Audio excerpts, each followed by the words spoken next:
Good evening and welcome to the Business Day. I'm Herman Green. Richard Pandui has been elected president of the Jamaica Manufacturers and Exporters Association, JMEA. Mr. Pandui takes over from Metro Siaga. During his acceptance speech today, Mr. Pandui said research and development will be a focal point during his tenure. This JMEA administration will continue the path that has been laid by the prior administration, advocating for policies and actions that will drive equitable, inclusive growth and create a business-friendly environment. We'll focus on a few impactful things and put all our energy behind execution. Some of our other areas of focus will be: one, with the life cycles of products dramatically shortening and with the health agenda moving at a rapid pace, we need to invest in innovation and research and development. If we are to ensure Mr. Pandui also vowed to undertake greater advocacy on behalf of micro, small, and medium-sized enterprises. Revitalization of the productive sector is to accelerate, then MSMEs cannot be ignored. They must be the backbone of the manufacturing sector. In our society today, the largest manufacturers are managing to thrive, while the MSCs continue to be hit hard.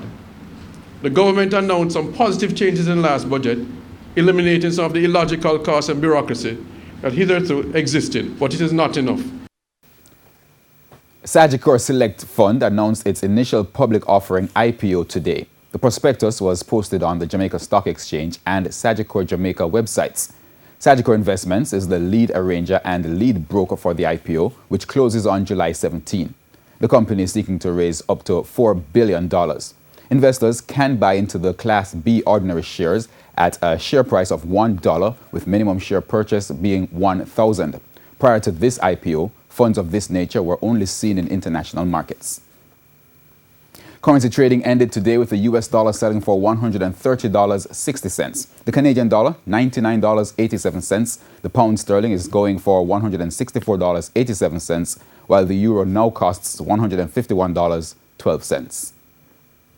On the stock market, the JSE index gained 5,751 points today, while the junior market index advanced by 31 points. Among the winners were ISP Finance Services, Cygnus Credit Investment, US dollar shares, Honeybun, Dolphin Cove, and CAC 2000. Now on the losing side were Wisynco Group, Caribbean Producers Jamaica, Mayberry Jamaican Equities, Carib Cement, and Epley 8.75% preference shares. And that wraps up the Business Day. I'm Herman Green. Good evening.